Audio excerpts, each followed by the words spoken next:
Noong nakaraang video nating o episode na aking ipinost na ginawa, nasabi ko na lahat ng mga taong namatay na nasa libingan ay makaririnig ng tinig ni Jesus at sa mabubuhay. Lahat.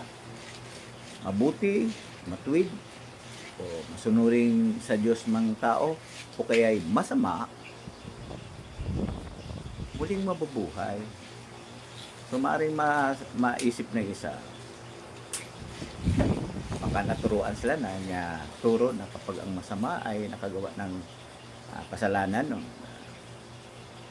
at namatay, ay pahirapan siya ng Diyos. Pero ganito ang sinabi ng Biblia kung bakit tama sa Jesus. Kasi alam din ni Jesus ito yung nasa Ecclesiastes 9:5. Ano bang nasa Ecclesiastes 9:5? Di basahin natin. Ecclesiastes 9:5. Sinasabi rito kung ano ang kalagayan ng mga patay. Kung bakit muling mabubuhay ang lahat ng nasa libingan. Lahat. Pati masama. Hindi sila pinahihirapan ng Diyos. Bakit? Kasi ganito ang katotohanan na sinabi ng Biblia. Kaya mga sinabi ni Jesus sa Juan 17:17 na ang iyong salita ay katotohanan. Ito ang sinabi ng katotohanan na nasa Biblia tungkol sa kalagayan ng mga patay. Ecclesiastes 9:5. Ganito ang sinasabi. Dahil alam na mga buhay na mamamatay sila. Ay totoo naman.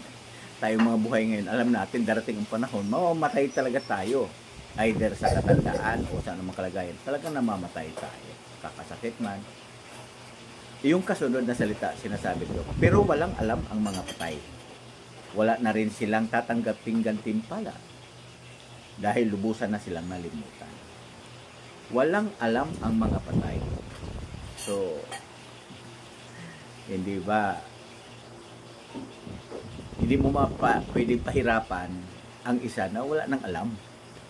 Hindi na makakaramdam. Kaya walang alam ang mga patay. At ganun din ang binanggit sa 10, kung idagdag pa natin yung nasa 10 na sinabi ng Biblia.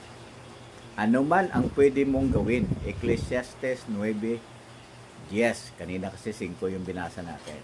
Sa yes, ano man ang pwede mong gawin mo ng buong makakaya o habang buhay pa magagawa natin ang mga bagay gusto natin. Gawin mo ng buong makakaya. Bakit kaya? Ang kasunod na salita ang sinasabi, dahil wala nang gawain, pagpaplano, kaalaman, karunungan sa libingan kung saan ka pupunta. O wala na doon. Wala ngang alam Wala nang mararamdaman, hindi siya makakaramdam ng anuman. Wala nang pagpaplano, walang kaalaman, walang karunungan, hindi niya na nararamdaman. In short, gaya ng sinabi ng Diyos, sa alabok ka nang galing, sa alabok ka rin babalik. Ano yun, diba yung hatol kay Adan? 1:19, nung si Adan ay kusang sumuway sa Diyos, ang hatol sa kanya, muli siyang babalik sa alabok. Nung kunin si Adan mula sa alabok, nung likain siya galing sa alabok, ano ba ang kalagayan ng alabok noon? Siyempre pa, ang alabok ay walang kaalaman, walang karunungan, walang gawain yan. Parang lupa. Tinutungtungan natin, wala namang gawain yan, wala namang karunungan yan. Diba? Diyan siya galing si Adan, ibinalik lang siya. Kapag namatay siya, binalik lang. So, walang binanggit na pahihirapan si Adan. Ganon din sa mga nangangamatay. Wala silang alam, wala nang gawain, walang pagpaplano, walang kaalaman, wala na talagang alam. Yan ang kalagayan. Kumusta yung kanilang kasalanan ginawa? Sabi nga nila. Ganun na lang ba yun? Kaya mayroon nga ako nakausap, sabi niya, di gawin ko ng masama ngayon. Kasi pag namatay pala ako wala na yun. Hindi ka paparusahan ng Diyos. Ganito kasi yung binanggit ng Roma, sa Biblia, sa Roma 6:7. 6-7 ng Roma, 6-7. Ano ba ang sinabi sa 7? Roma sa is 7. Itong sinabi. Dahil ang taong namatay ay napawalang sala na. Roma sa is 7. Ang taong namatay ay napawalang sala na. Pag namatay ng isang tao, wala na siya. Bayad na siya sa kanyang kasalanan. Gayon binanggit dito sa 23. Napawalang sala siya. Bakit? Dahil ipinaliwanag ng Biblia kung bakit napawalang sala na siya nang mamatay ang isang tao. Ito ang sinabi sa 23. Dahil ang kabayaran para sa kasalanan ay kamatayan. Ganun lang kasimple ang Diyos. Sinabi ng Diyos. No? Dahil ang kabayaran para sa kasalanan ay kamatayan. Pero ang regalo ng Diyos ay buhay na walang hanggan sa magitan ni Kristo Jesus na ating Panginoon. So, ang kabayaran para sa kasalanan ay kamatayan. Bayad na siya. Kaya yan dahil lang kung bakit napawalang sala na ang isa nang siya ay mamatay. At sinabi ng Biblia, wala na talaga siyang alam na sa libingan. At yan din ang dahilan kung bakit sinabi ni Jesus, lahat ng mga namatay nasa libingan makakarinig sa kanyang tinig at muling mabubuhay. Muli, alam na rin naman natin na italakay ko noon na ang dahilan kung bakit sila bubuhayin yung masama. Kailan po silang buhayin kasi sinabi doon lahat kasama yung masama na nasa libingan. Bibigyan kasi sila ng pagkakataon ng Diyos na matuto tungkol sa Kanya, makilala siya, matamasa ang kanyang magandang layunin para sa kanila. Doon ay wala nang sakit, wala nang pagtanda, wala nang kamatayan, at wala nang taong hirap sa pagkain. Dahil sa ganas pagkain, mayroon sariling bahay, sariling lupa na pinagpapala ng Diyos sa mga bunga nito. So, bibigyan siya ng pagkakataon. Kaya yan dahil sabi rito, ang kabayaran para sa kasalanan ay kamatayan. Pagpatay na siya, bayad na. Wala na. Bayad na siya. At naghihintay kung siya ay bubuhayin muli ng Diyos. Pero nakakapagpapatibay yung sinabing lahat minsan kasi may mahal tayo sa buhay, pasaway. Na namatay. Pero sa inarap pala, bibigyan pa sila ng Diyos ng pagkakataon. Kasi makatarungan ang Diyos, diba? Sabi niya, Diyos ng katarungan. Bago hahatol ang Diyos, bibigyan niya talaga ng magandang pagkakataon ang mga tao. Magandang pagkakataon. Kaya kapag sa hinaharap, ayaw pa rin niya sumunod sa Diyos, ano na ang mangyari? Kaya may binanggit din naman ang Biblia dyan. Halimbawa, binuhay siya muli. Talagang naging masama siya. O ganito ang binanggit sa Isaiah 65:20. May binanggit dito. 65:20 ng Isaiah. Ang kalagayan dito, ang mga tao, kasi sa 21, doon na, mga tao may sarili ng bahay 21. Pero doon sa 20, ipinakikita dito kung gaano katagal ang ibinigay ng Diyos na pagkakataon sa mga bubuhay muli na masama. Bibigyan gaano katagal ang ibibigay ng Diyos ng pagkakataon sa kanila para matutuhan ng Diyos, tanggapin nila, mahalin ng Diyos, sambahin ng Diyos, purihin ng Diyos. Ang Diyos na Jehovah, ang ama ni Jesus sa langit. Bibigyan sila talaga ng pagkakataon. Gaano katagal, gaano kahaba. Sabi sa 65:20, hindi na magkakaroon ng sanggol sa lugar na iyon, na ilang araw lang mabubuhay. Unang matatanda na hindi malulubos ang kanyang mga araw. Dahil ang sino mang mamamatay na 100 taong gulang ay tuturing na isang bata lang, at ang makasalanan ay susumpain kahit 100 taong gulang siya. So, ang sinabi rito, yung mga makasalanan ay susumpain kahit 100 taong gulang siya.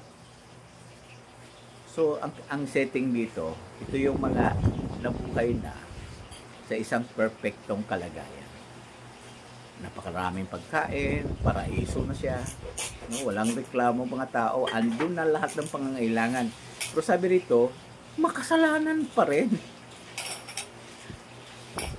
Ay sabi ng Biblia, 100 taong gulang ay bibigay ng pagkakataon ng Diyos para siya ay mabuhay. Matutunan yon, mahalin ang Diyos, purihin, sambahin. Wala na talaga siyang maidadahilan. Ngayon, kapag gagawin ito ng Diyos, sa paanong paraan?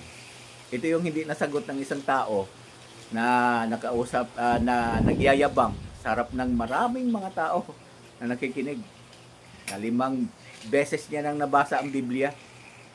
Nung sabihin ko, ang gagawin ng Diyos diyan, isang apoy sa langit ang bababa para puksain siya. Bubulong-bulong, wala naman daw sa Biblia. Hindi talaga nagbabasa ng Biblia na inuunawa. Parang comics lang. Mali yun. Bakit? Basahin natin ang sinabi ng Biblia kung bakit susupukin niya sa apoy ang isa na makasalanan doon sa paraiso na ayaw talaga magbago. Basahin natin. Apocalypse 20, 7 and 9. Di basahin natin. Ito yung hindi niya na naunawaan. Ang nagyabang na 5 beses niya na nabasa ang Biblia daw pa ulit-ulit. Hindi na alam palang comics. Para lang mabasa. Okay? Apocalypse 20, 7 and 9. At alamin natin din mamaya kasunod kung bakit sa magitan ng apoy. Bakit kailang apoy ang gamitin ng Diyos. Ito yung sinabi sa 7, Apocalypse 27. Pakinggan ito na nagyayabang ng 5 beses niya nang nabasa ang Biblia. Hindi mo nabasa to at naunawaan. Pero itong sinabi ng Biblia. At pagkatapos ng 1,000 taon, perfect na ang mga tao dito. Perfect na. After ng 1,000 years Yeah. Pakawalan agad si Satanas mula sa bilangguan niya at lalabas siya para iligaw ang mga bansa na nasa 4 na sulok ng lupa. Ang Gog at ang Magog para tipunin sila sa digmaan. Ang bilang nila ay gaya ng buhangin sa dagat. At ito. At nangalit sila sa buong lupa at pinalibutan ang kampo ng mga banal, ang minamahal na lungsod. Kasunod. Anong ginawa ng Diyos? Makasalanan pa rin ng mga taong ito. Although perfect sila, sinalungat na talaga nila ang Diyos. Nasa paraisong lupa na sila. Sarap na ng buhay. Nung tuksohin ulit, pakawalan si Satanas, matukso sila. Lumaban na sa Diyos ulit. Sumuway. Anong ginawa ang kasunod sa 9? Doon sa dulong bahagi. Pero bumaba ang apoy mula sa langit at tinupok sila. Ano ulit? Bumaba ang apoy mula sa langit at tinupok sila. Pinuksa sila ng Diyos. Bakit hindi na lang ginawa ng Diyos gaya ng ginawa niya noon sa panahon ni Sinakerib? Panahon ni Hezekias. Bakit di gano'n na parang binangungot lahat ng 185,000 na mga sundalo ng Sinakerib, patay lahat. Bakit di gano'n? Di ba? Ito perfect na Pag sa ganung paraan, sa tahimik na paraan, pinatay ng Diyos ang isang taong makasalanan. Parang hindi natupad ang layunin ng Diyos na wala nang magkakasakit, wala nang namamatay, wala nang binabangungot sa paraisong lupa. Wala. Kaya para ipakita na ang hatol ay galing sa Diyos, bumaba ang apoy mula sa langit at tinupok sila. So, sa paraisong lupa, yung mga tahasang sumuway sa Diyos, mapupuksa sila sa pagitan ng apoy mula sa langit. Parang sa panahon ni Elias, di ba? May apoy na bumaba sa langit at tinupok yung handog ni Elias. So, dito. So, 100 taon. Pagkatapos na nangyari ito at paraisong lupa, mga tao may buhay na walang hanggan na, hindi nakakasakit ito matanda, na mamatay. Huwag ka lang tumalon sa bangin, siyempre, mamatay ka doon, mahuhulog ka. basag ulo mo, ay sinadya mo eh. O, hindi lang ganon, huwag ka naman ganon. O, ibig sabihin dito, hindi nagkakasakit, hindi na tumatanda. So, kapag sa panahon yon may iilan-ilan na naghimagsik sa Diyos, tahasan na, talagang palaban na, makasalanan talaga, bababa ang apoy mula sa langit at tutupukin sila.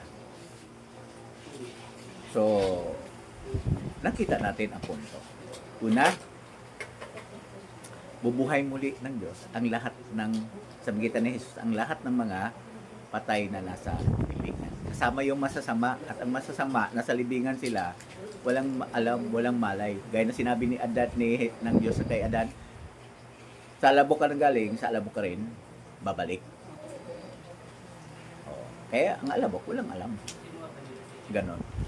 Kaya bubuhayin sila muli dito sa lupa, sa ilalim ng pamamahala ng kanyang anak, si Jesus. Si Jesus kasi yung hari, ang Mesyas, ang Kristo. Siya yung hari ng kaharian ng Diyos. Tinalagang hari. Binigay na nga sa kanya ang kapangyarihan. Binigyan ng kapangyarihan na pangalawa sa kanyang ama na pamahalaan ng langit at ang lupa. At ito rin ang panahon yun na sinasabi na mangyari na ba ang kalooban mo paano sa langit, dito rin sa lupa. Kasi lahat ng mga bagay na gusto ng Diyos na layunin niya sa mga tao, tatamasain ng mga tao yan. Kaya nang binanggit natin na wala lang magugutom, lahat ay may pagkain, saganang pagkain, sariling bahay, sariling lupa, hindi nagkakasakit, hindi tumatanda, hindi rin namamatay. At yung mga mahal natin sa buhay muling bubuhayin. At dito, ang mga patay, kasama na yung masasama, nasa libingan, walang alam. Parang alabok lang. Walang alam. Pero kapag sila binuhay muli, yung masama, 100 taon lang ang ibibigay ng Diyos. Kapag siya talagang matigas ang ulo, apoy mula sa langit ang bababa para tupukin siya. Pakita ng Diyos na ang hatol ay galing sa Kanya. Hinatulan niya ito at karapatan ng Diyos yan, natulan ng isang tao. Kaya sa ating bahagi, sa gayon pala, mas masunurin tayo. O, para kapag kahit man mamatay tayo, ay patungo sa buhay. Yun sa unang binanggit. Patungo sa buhay kasi nanatili tayong tapat sa Diyos. Kaya manatili tayong tapat sa Kanya, sa ating makalangit Ama. So, nasolve ang problema ngayon. So, maganda tandaan niya. So, muli natin makikita ang mahal natin sa buhay. Mabuti man siya, kaya masama, o bibigyan siya ng pagkakataon ng Diyos, yung mga masasama na mabuhay sa bagong sanglibutan ng Diyos.